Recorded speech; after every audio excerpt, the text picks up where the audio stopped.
how many countries I've visited, how many miles you've traveled, how many paintballs you've shot at different people, how much baby powder I've used, how many hotels we've trashed, how many places I've driven, how many guns I've gone through, how much I love the game. It's all the times that you had to tell your family that you couldn't be there for this or that because you were going to play paintball. How many friends I've gotten out of it. That's just why I love paintball. That's why I love paintball. That's why I love paintball. But that's why I love paintball.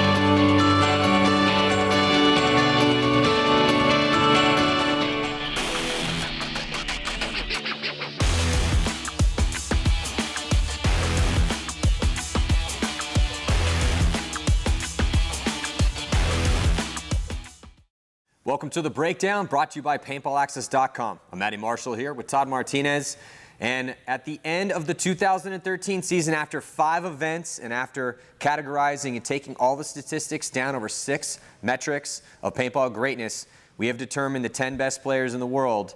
And Todd, we're about to break those down right now. And it was a crazy year. A lot of interesting field layouts, some aggressive, some a little bit more technical. But now we have the 10th through the 6th that we're going to be talking about right now. And first up is Brian Smith, number 10 here from Tampa Bay Damage. Ranked 10th overall, 4th in the G rating, 69th in survivability, 18th win rating, 26th winfluence. Only had 3 major penalties, no minors. Played 104 points out of 181 possible for Tampa Bay Damage, 84 total kills. Todd, your thoughts on Brian Smith this year? Brian Smith is one of the players that, growing up in this league has been one of my favorite players to watch ever since, he came onto the scene. He is just so silky smooth. He's so quiet. He's so technical. He really reminds me of a good friend, Angel Fragoza, just the way he plays. He's not erratic in his bunker. Nothing ever gets this guy going. He's just in his spot. He's looking. He's listening. His moves are always just so thought out. Not a lot of wasted movement Nothing. for him. I mean, he's very methodical in what he did. I mean, when he came up, when Damage first came up, he was the guy slaughtering people on the snake side of the field, and he got that nickname Agent Smith because he was such a methodical killer over there. He really looked like he knew what he was doing, and also was very aggressive. And it was a beauty to see, and he has that pretty style, Not everyone has that pretty style. Not everyone has the ability to look as fluid as Brian Smith does. Just silky smooth, like some players in the league you watch and they're all over their bunkers, they're just moving up and down, left and right, and like nothing ever just seems to faze this guy.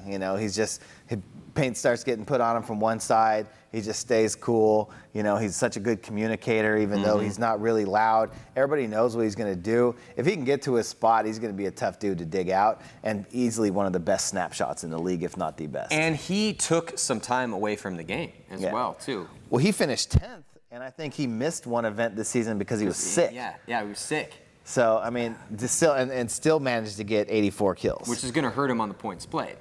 Because you get an extra boost if you play a lot of points, which leads us to our number 9th ranked guy, Archie Monami from World Champions, San Antonio X Factor. Now, Archie Monami, 9th overall, 6th in the G rating, 19th survivability, 67th in the win rating because they did struggle this year, even though they won the World Cup, 67th winfluence. He only got one minor and one major, played 201 points out of a possible 227 points. That's ridiculous. 157 confirmed kills for Archie Monami this year. Ridiculous performance from Archie Monami, but we kind of have become to expect this. It's just one of those things with Archie. I mean, he's kind of God's gift to Texas paintball. I mean, he was... we've always had those discussions like who's the best player to ever come out of Texas. And, if Archie puts a couple more seasons like this up, he could make a solid claim to that title for sure. Well, I mean, just off the top of my head, I'm not sure who I could think of, 4 other guys to be in a top 5 up there with him. A couple of them would probably be on his team. But, I mean, Archie Monami has just been so solid for so many years for San Antonio X Factor. Even though he did go to Dynasty for a little bit. But that almost kind of helped his game a little bit. It definitely helped his game, but I feel like he has been more himself and has always belonged on San Antonio X Factor. You know, I just love the way that he is. He's the leader. You know, I feel like he's the leader in the heart of that team that really gets those guys going. You know, the games that he pulls out, you know, we talked about before in the other breakdown, just how he is with that guy that is always pulling out one-on-ones, one-on-twos. You know, he's that dude that gets your team's momentum going, that keeps your team believing, that keeps their heads in the game, that gives them that confidence that when you're out there, that the game's never over. You know, he's just that guy on the team. And, you know, he's the Oliver Lang or the Ryan Greenspan of Dynasty. He's the Konstantin Fedorov of Houston Heat. You know, he's just that guy on that team. And like you said, you know, could very easily make the case for being one of the, you know, if not the best player to ever come out of Texas. Yeah, he's definitely one of the best players for sure to ever come out of Texas. But, you know, Archie did have a great year, and X Factor ended up having a great World Cup as they won the 2013 PSP World title at that event, and in dramatic fashion. So if you haven't watched those games yet, you definitely need to go and watch them back or watch them again on demand, because it's ridiculously interesting. Close games. It was an insane tournament. And check out the roster from Planet Eclipse, and they break the whole X Factor story down. Let's head on to number 8, one of the most natural, pure players in the game, Ryan Greenspan from San Diego Dynasty. 8th overall, 19th in the G rating, 10th survivability, 8th in the win rating, 34th in the Winfluence. He had 4 minors and 2 majors. He played 152 points out of 246 total points for his team, and he killed 119 guys this year, 119 confirmed kills for him. You know, the thing about Ryan Greenspan is that he works hard at it. I mean, he definitely practices a lot. He travels all over the world teaching clinics and playing with different teams on different continents, and he is one of those paintball ambassadors, but at the same time, the game comes easy to Ryan. You know, I mean, he's one of those guys that it's just so fluid and natural for him. And you could say that about a lot of guys here in the top 10.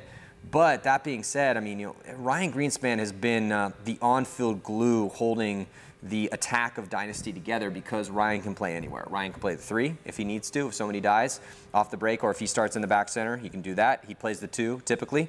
And then any time that we see Ryan Greenspan go up in front and plays the 1, that front attacker, he decimates people. You know, I mean, they could just play him in the 1 all the time if they wanted to, but they have so many good players up in those positions, and players that can't play the positions that Ryan plays, and that's why he's been doing what he's doing. He's just the consummate role player for Dynasty. Yeah, one of the things that Ryan Greenspan understands more than almost every other player in the league, and you could say this about Archie and Brian Smith as well, is timing. Yeah. Because in paintball, timing is absolutely everything. That's why you never see Ryan Greenspan getting shot making a silly bump, you know, or getting shot on a head check when he didn't need to.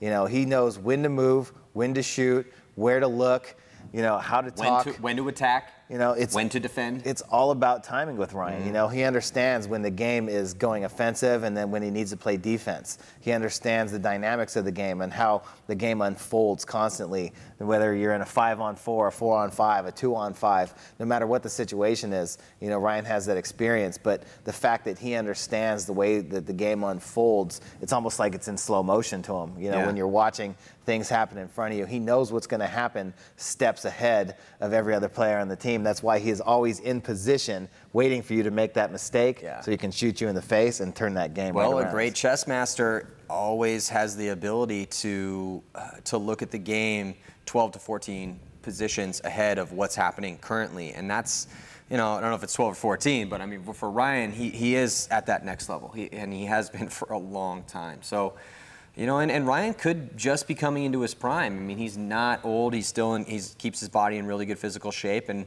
I mean, we will see moving forward. And, you know, Dynasty just won the series title, 2 wins and a 2nd place in 2013. So things are looking really good for Dynasty in 2014. Let's head in to number 7. And this is an interesting one. It's actually Carl Samuelson from the Tauntauns, who it doesn't look like will actually going to be competing in the PSP in 2014. That remains to be seen. But, you know, a lot of controversy happened with them. But, you want to talk about somebody that actually was a really interesting success story in 2013 was a former Joy Division player, a Swede who had come over to play with the French team, the Tauntauns, and he had an amazing year. And even though they did not play the World Cup, through the events that he was able to play, he got enough spins out there to qualify for the overall Top Gun title holder and ended up taking 7th. He was 11th in the G rating, 9th in the survivability, 70th in the win rating because Tauntauns has struggled this year, and 48th in winfluence. He had 2 major penalties, and he played 108 out of the 132 points that the Tauntauns played on the Champions Field, 82 confirmed kills. But you want to talk about somebody that somebody needs to pick this guy up, man. I mean, I don't know who that's going to be. Maybe if it's Moscow Red Legion or Chaos. But if I was a headhunter out there, if I was somebody trying to get a killer on my team, I would try to get Carl Samuelson. I think he would fit in great with Art Chaos. I also think that a team like Moscow Red Legion, would be wise to pick him up as well. You know, if the Tauntauns aren't going to come back, I mean, there is just a slew of gunfighters on that team that would do any team great. You know, just Axel Gaudin.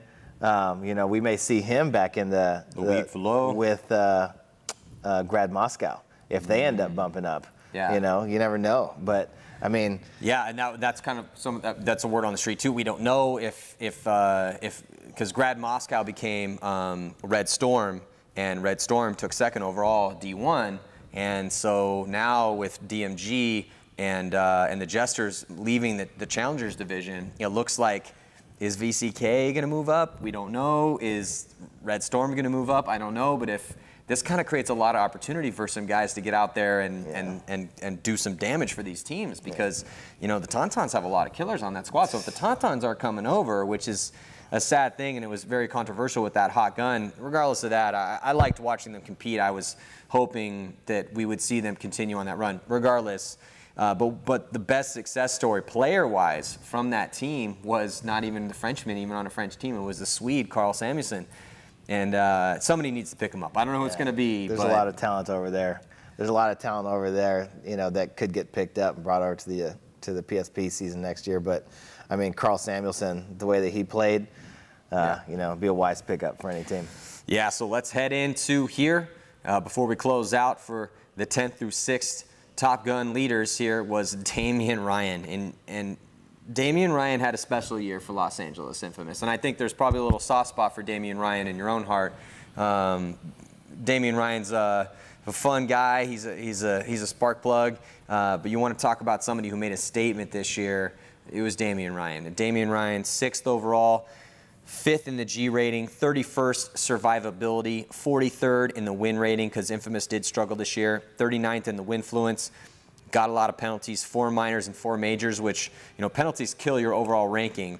So the fact that he was able to get to be ranked 6th overall with 4 minors and 4 majors is pretty ridiculous. But he played 240 points this year for Infamous. 240 points out of a possible 247 points total played for Los Angeles Infamous.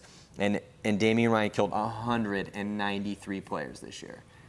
Those are ridiculous stats. Those points played and his kill rating, and the fact that he was 5th in the G rating is that's pretty ridiculous. He had a really good year. Well, we talk about the endurance of Damien Ryan, and he showed it to us beginning of the year, putting in those 2-a-days with Brad McCurley, getting up really early in the morning to run sprints, working on the endurance to be able to have the ability to play 240 points and to get 200 kills. You have to be on the field almost every point. But just the determination of Damien Ryan was definitely something to talk about. But the way that he approached the game this year, with that chip on the shoulder, was something to prove, believing that Infamous was a top-tier team and wanting to prove that he was one of the best players in the world. This is right here is the proof, the versatility that he has as a player to be able to play anywhere on the field, being a little bit of a taller guy, but also in great shape, having great speed, allowed him to play anywhere on the field. And, I mean, he was the dude that we were talking about all year that LA Infamous was just riding into the ground, and he was just performing game after game after game. Even though Infamous did not have the best season, Damien Ryan came out and proved that he is a top-tier player. The next step for Damien, though, is there's a time that comes in every star player's career. Damien needs to start transcending. He needs to become a leader off the field as well as on the field, not just a guy that you look to and be like, well, I need to go out there and stump because Damien is shooting a ton of guys. He also needs to start to be a guy that is a motivator, is a consolidator, is somebody that can be that rock off the field and on the field as well. And that's tough to do. That's almost even harder to do a lot of times than the on-field, because on the field, the mask comes on, you're in between the nets, and you're in the zone. But I think for his, as he's maturing as a player, as he's getting older, I think that it would really help him miss out, because how important is it to a team to have a guy that's just destroying people on the field, but it's a guy that also you can look up to off the field as well as a leader? Yeah. I mean, that's incredibly important for the success of a team. And I know it's hard. I know it's tough. Those guys are hard to find. Yeah, but that's what's possible. Yeah. I mean, Damien's he's a smart guy. I think he can make that happen. But hey, he's handling step one really well. Yeah. Go out and dominate on the field. Damien is definitely a bright, shining star in the paintball world for sure. So thank you guys here for tuning in to the breakdown. That is the Top Gun leaders 10 through 6. We're going to get into 5 all the way up to the #1 guy in the next episode. We'll see you guys next time.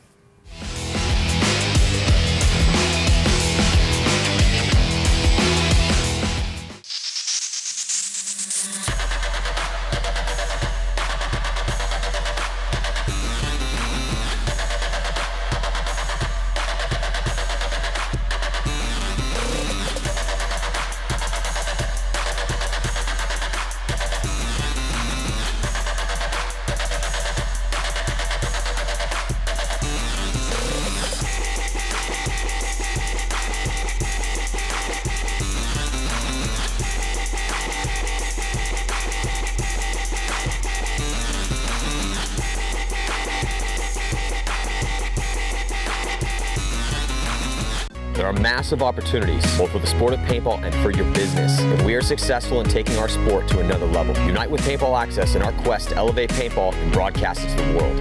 There are advertising packages available for any size business. Join us. Advertise with PBA and help us change the sport for the better, forever.